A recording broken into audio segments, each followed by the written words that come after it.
You're hitting 30. Let's go.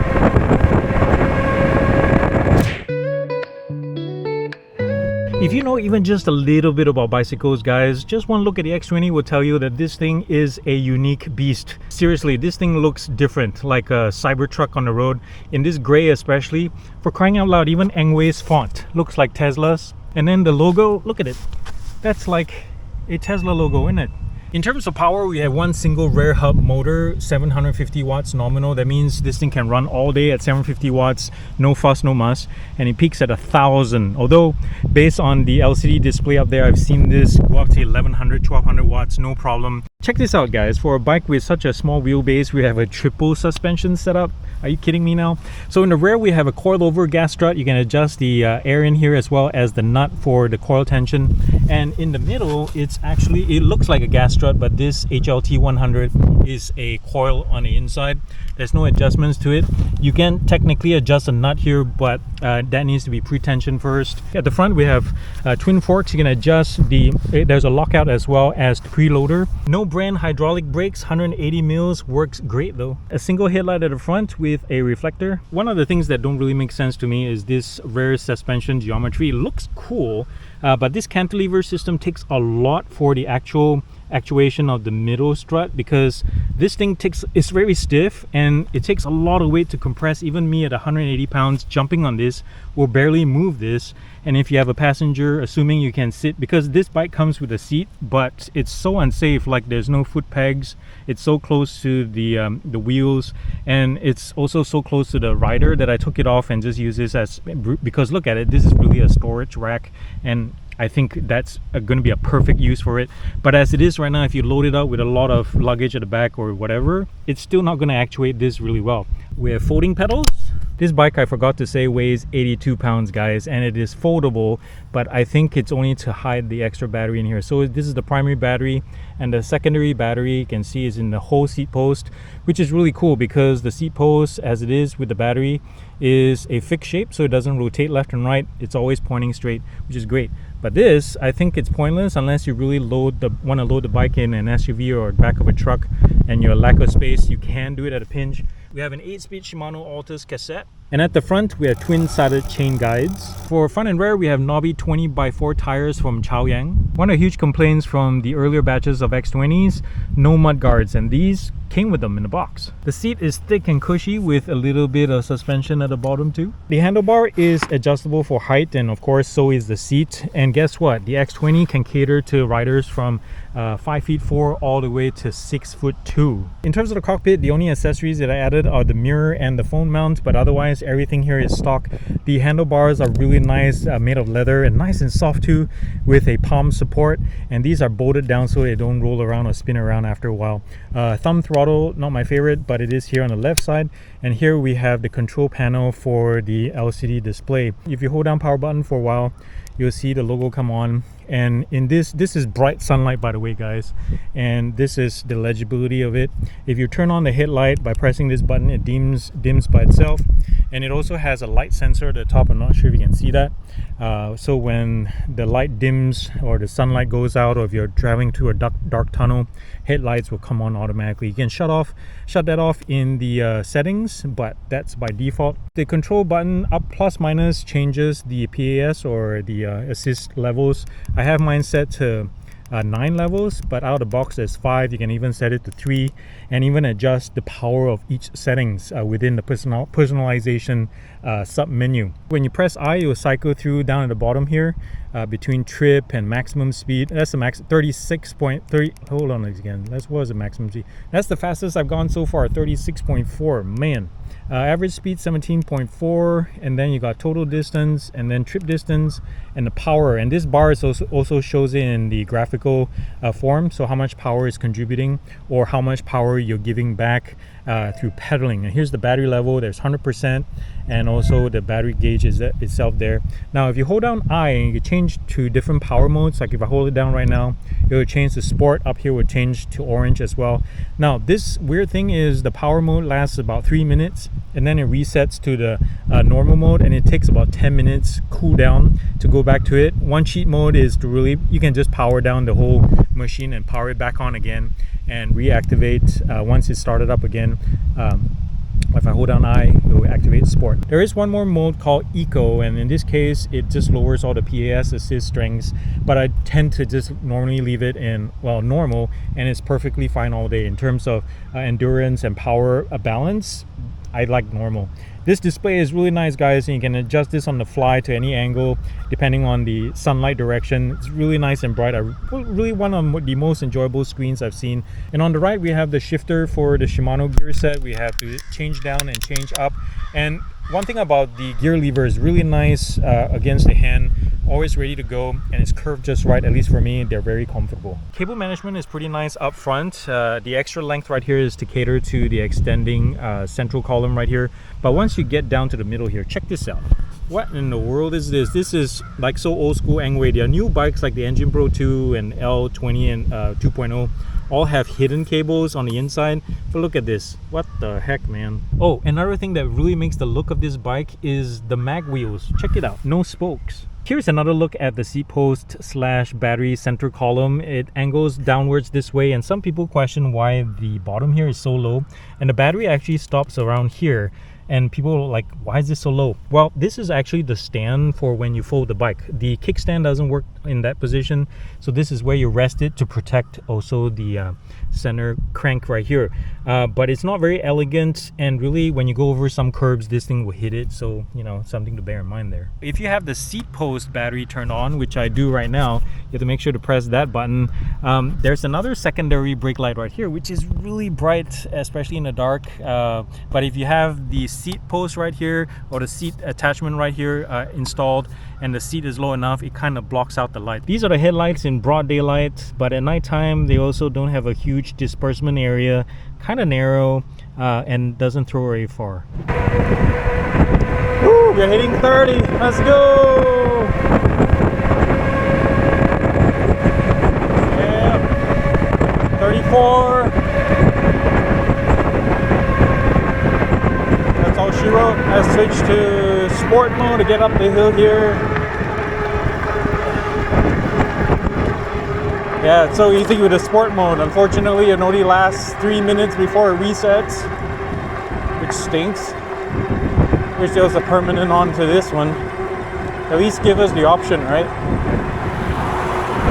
I know you don't want battery degradation or want a reduction in endurance, but at least give us the option.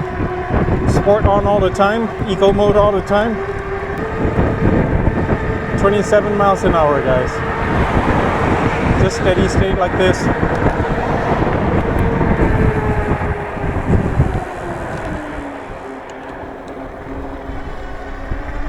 So in sport mode, this is a slightly hill, like probably like 5% grade, and I'm hitting 26, 27.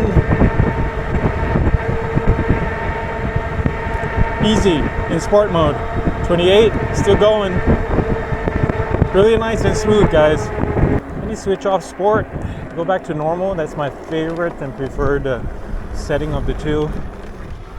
I wish I tightened this handlebar. So I upgraded the handlebars from stock because I felt they were too upright, and using your spine as the suspension really started to hurt, because if you're sitting upright and your handles are upright, that tends to be what I should have done. What I forgot to do is tighten the handlebars too here.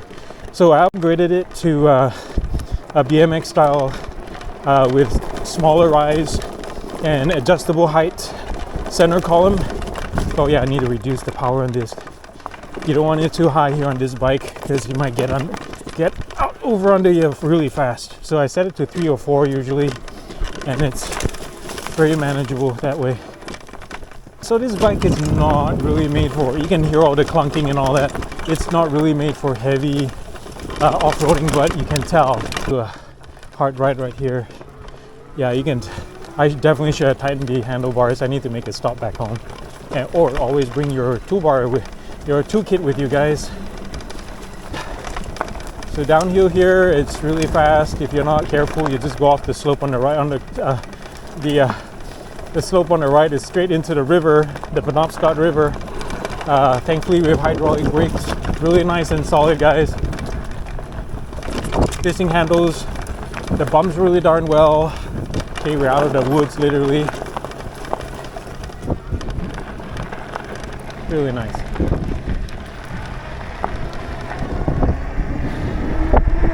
So yeah, I upgraded the handlebars. It's so much easier to ride now. It's about 1.5 inches or 2 inches lower. I can actually lower it a little bit more if I like. But I find that this helps me lean forward a little bit more. So I'm using my abs to absorb the impacts rather than the lower part of my spine, which is not in its best shape ever. So, you know, everyone's gonna ride different, but most riders will definitely probably chime in and say if you want the best kind of absorption, is you don't want to be sitting vertical to take all that impact. But I'll tell you what, guys, this bike is very accessible. The power is accessible as long as you're in the power band and know when to tap into it.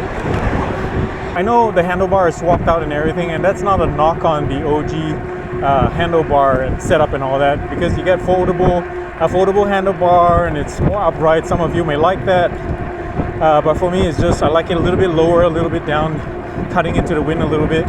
And of course, as I mentioned before, my back thanks me for it. I'm gonna head home and tighten up this handlebar before it gets me in too much trouble.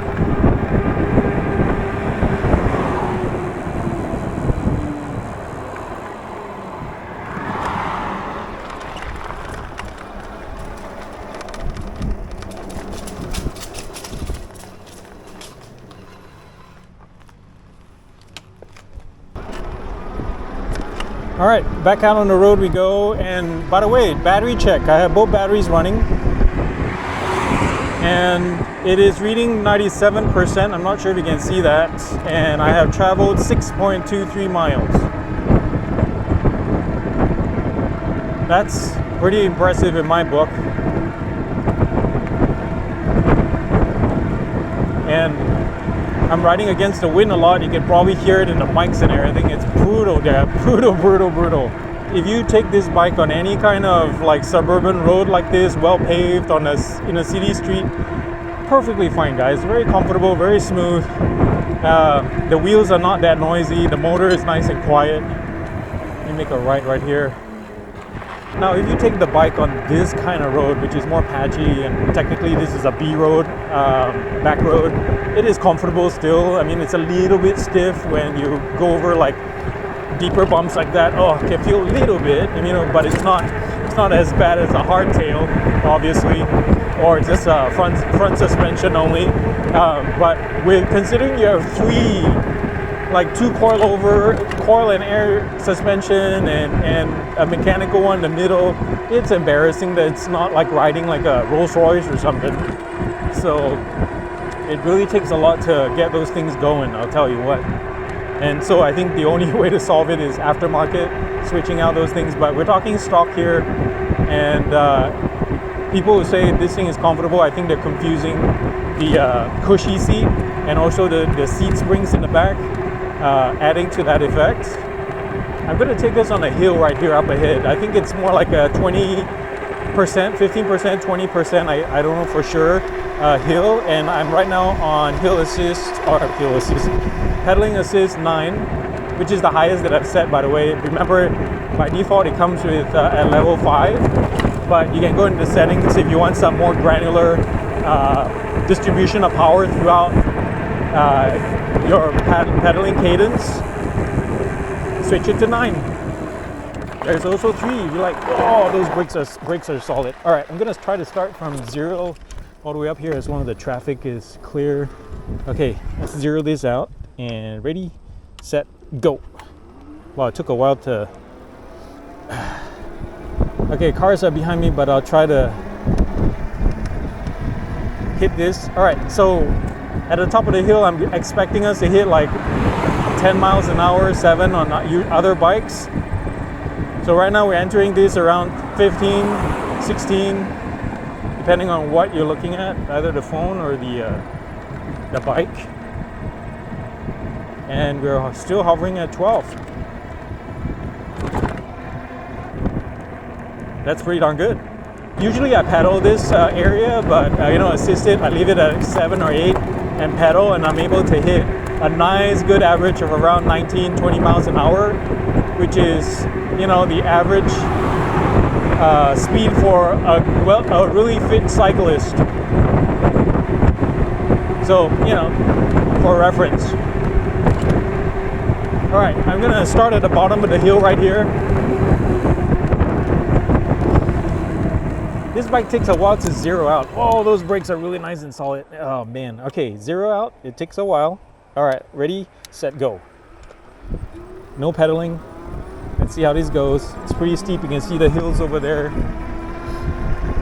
It's really nice. Rolling hills. This is a farmland, man. Okay, we're doing 17, 15, depending on which. I would say it's 16 average. Still pulling. The motor just got a little bit louder, but that's about it. And I can do this all day, guys. I've mentioned this earlier too, that the motor is strong. It's unbranded. I'm not sure where it's from, but this thing can do it all day long. So the controller is doing something like balancing between giving you the power it needs and not throttling when it gets overburdened. But so far, it's giving me the power that it needs. You can see it's 1300 watts right now. Sometimes I've seen it 1400, worst case scenario, but yeah, the motor really, really nice here. Really good implementation. I just wish it was not a cadence sensor. If it was a torque sensor, I think it would be a really good pairing. So I'm switching off throttle now and just pedaling right now and assist at 9. It's a little bit too fast for me. I'm ghost pedaling at this point. And you know what? I do wish also there was like 2 more gears. This 8 speed is sufficient for most situations, but I think a 10 speed at the expense of cost, you know, but a 10 speed would have been perfect. We turn on sports mode. I'm gonna try to do this without pedaling. You can see the hill is practically filling the whole screen. This is probably like 50% grade hill. There's a difference, guys. 15 degrees and 15% grade. Still pulling. It slowed down. We're still trying to get up. It's holding at 13. And, you know, I'm not even sweating. Obviously, I'm not even stressed at all. But if I were to add some kind of pedaling, even better. And that's in sports mode. So right now we're sitting at 80% and we've done 10.7 miles. And that dropped drastically because, you know, as we saw a second ago, I was doing a lot of hill runs and 0% or practically zero pedal assist. Like right now, I'm actually letting it coast and it's just flying. 30 miles an hour, no throttle, no pedaling. If I keep up with the pedaling, it's really nice too. I'm getting a little bit of a workout and the bike is just doing its thing. Really nice.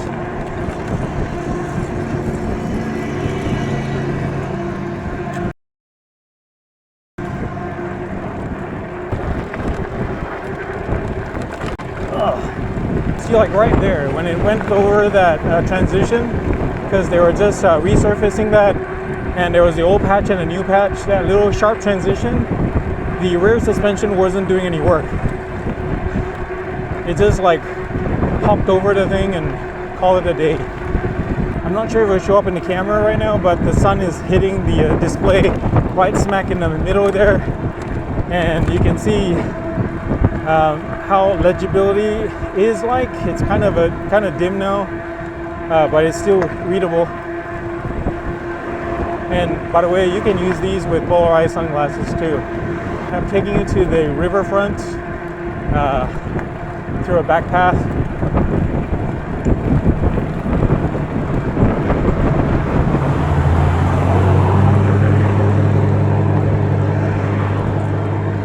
Okay, Gonna make a right here and get under the bridge over on the right there. It passes over the Penobscot, and then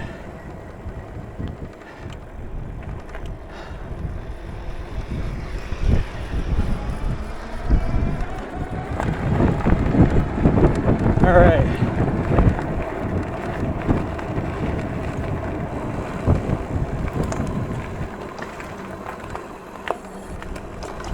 These tires are not made for large loose gravel. You'll be flung off the bike easily. So watch how you ride, watch where you go, and stand. Right now, riding this like a good old BMX. These handlebars really make a difference. Wow. Tell you what, I do wish for a full twist throttle though. This thumb throttle is way too sensitive. Like, it'll come off really easily. Like, your fingers will come off of it pretty fast as you go over bumps.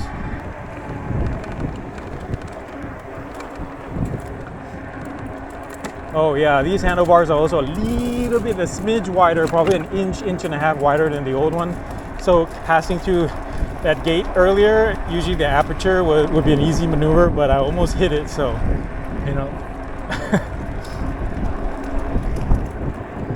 But it allows me to spread out a little bit better too. You can hear the tire sound against smooth tarmac like this. It's not too bad. I mean, it's knobby tires, so for what it is actually not bad at all.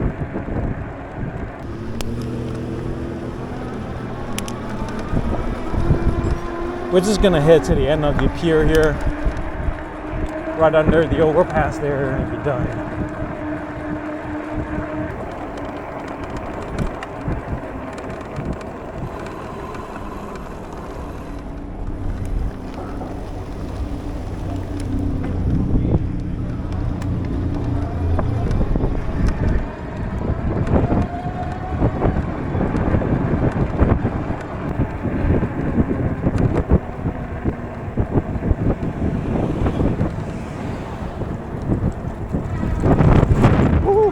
Wow, that was hard. Look at that beautiful view, guys.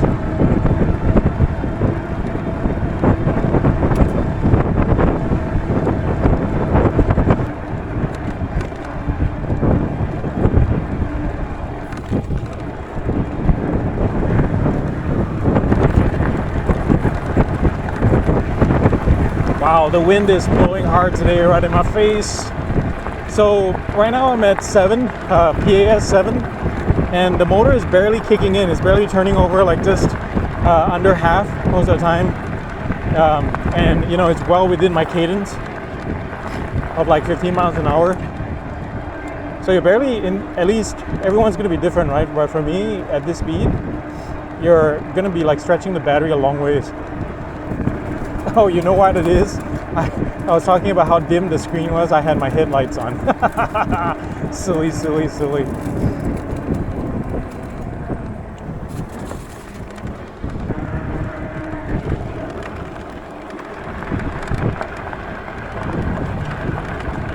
One thing nice about going off-road versus, you know, if you don't want to pedal, you can just use the throttle and focus on, you know, doing the right, getting your lines right.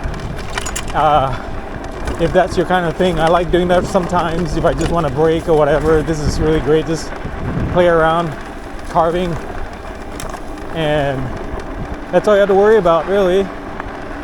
Just be aware of the weight of the bike. Because all you need is like a loose enough patch of the road and you're pretty much done for. Can I go this way? I feel like I can. Let's go. Oh, that's bad. Oh. It's low enough. All right. Whoa. Let's hop that. Oh yeah, that did a little hop, but yeah, that rear suspension is just not soft enough in my opinion. Let's head through this again, and I want to show you guys something. So if you've been hearing throughout the video some rattling noise, that's not my gear. It's not any of the cables knocking against anything. It's not the forks. It is the battery.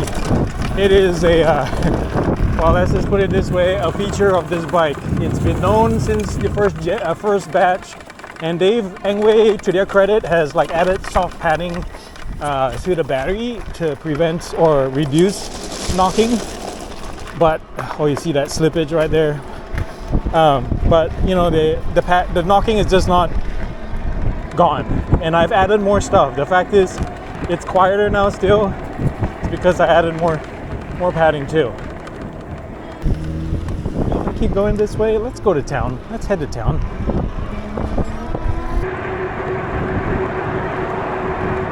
.5 miles at 68% battery, guys.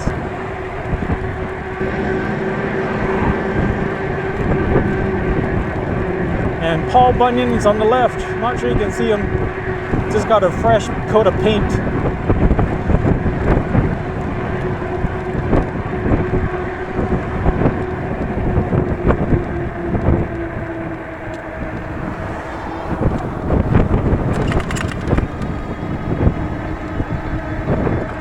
Considering the bargain basement roots of the shifter, it's perfectly smooth for this use.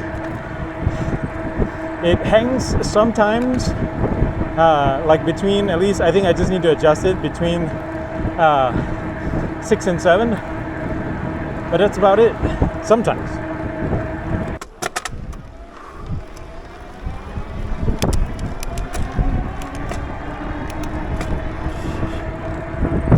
Yeah, you can probably hear the gear changes. They are pretty rough if you're accelerating hard, but if you let it smoothly do its thing, for the most part, is good. If you want to treat it like a speed changer, forget about it. Let's see if I can take you to Stephen King's house. It's where all the cars are. On the left in red, that's Stephen King's house, guys.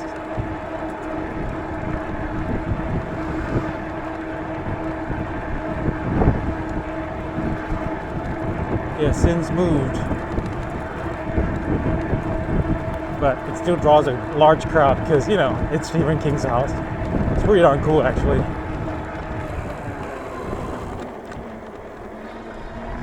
One thing cool about owning a bicycle or electric bicycle is, unlike a bicycle, you can discover things far from home too much, and also versus a car or motorcycle, you're going too fast to really appreciate things.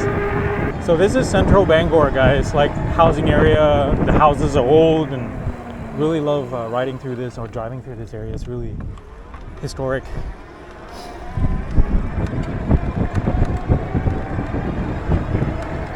Battery check, 18.23, we have 60%, roughly.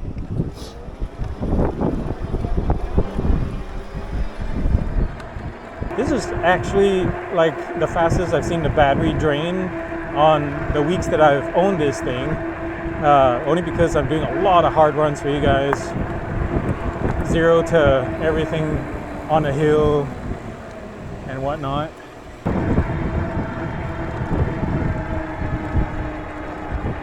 Look at that hill. That was like steep, and it went up at like 16 miles an hour, 17.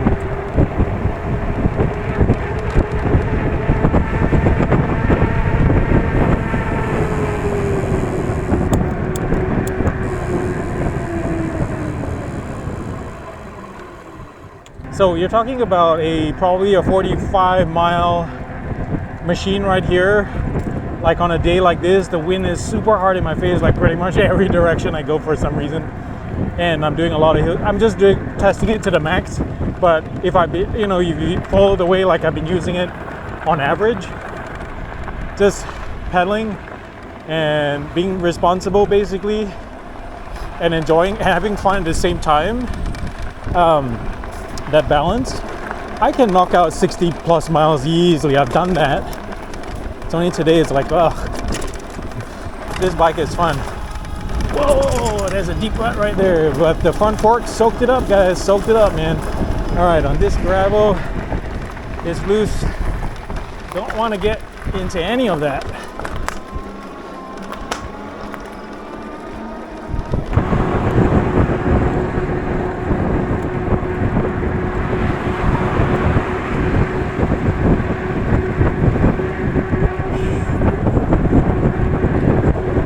Normal mode, unassisted. Let's zero this down. Let's go. We're at 50% battery. For what it's worth, we're still getting some good juice, 1200 watts. It's definitely not as high as before. Usually this would be doing 14, but 1200 is still pretty darn strong for what it is. We're doing 13, 12 miles an hour, 11.5. Yeah. Definitely slower, a couple of miles slower than when we first came through it earlier with a fresher battery. Let's zero out again. Come on guys, catch up. Let's go. 1000 watts, 1100, 1300 watts. I saw that a second ago, 1200.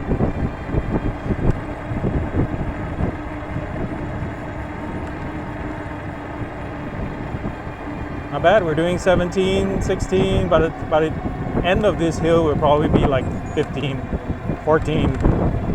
Still 1200 watts. Nice. Throttling? What throttling? So for a bike that has admittedly a lot of unbranded, unknown sourced parts, like the front suspension, the rear, the motor, the brakes, this thing is well sorted for the most part. You know, aside from the cadence sensors set up with the pedaling assist and how much power you're getting, thankfully you can adjust that, but nothing beats a torque sensor for that kind of thing. But here we are in 2024, and we have a bike like this for the price that you're paying for. You're getting a lot, guys, a lot. One big question mark is longevity, like how long this will last. And Engwe seems to be growing as a brand, so my guess, customer service might be patchy initially, but you know, the more visibility they have in the country, customers are gonna put them to, let's see if this guy backs out or not, or sees me. Customers are gonna put them to their word, like, you know, talking about warranty and aftermarket parts. Those brakes are awesome, man. Those brakes are solid. When they bite, I'll tell you what, those hydraulics, oh my goodness. Of course, it's going to be higher maintenance, or you better know how to bleed your brakes, or at least have something saved up to take it to the bike shop. So I guess, you know, talking about customer service, warranty and all that, the other part is, you know, keeping up with the bike on your own. Do you have the capability to service it on your own? In that case, you save a lot of money on top of what you pay for. You know, this is above $1,000. It'd be nice to be able to save some of the cash for, you know, your next purchase, rather than putting it all in on frequent adjustments and servicing and all that. And so far this thing has been rock solid, even out of the box, very minimal adjustment. But you know, hydraulic brakes, calipers, the pads, especially all the consumables. You're swapping out tires, like if you're upgrading, changing out the handlebars, just adding it to your cost. And still, in a sense, you know, after all these upgrades, so to speak, the next thing I want to change out is the pedals, because they have no grip when my shoes are wet.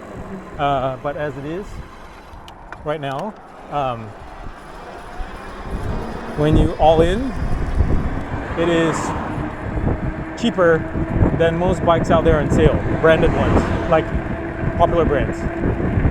So we're at 41%. We've gone 23 miles.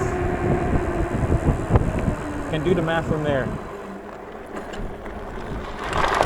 Whoa, I slipped on that one.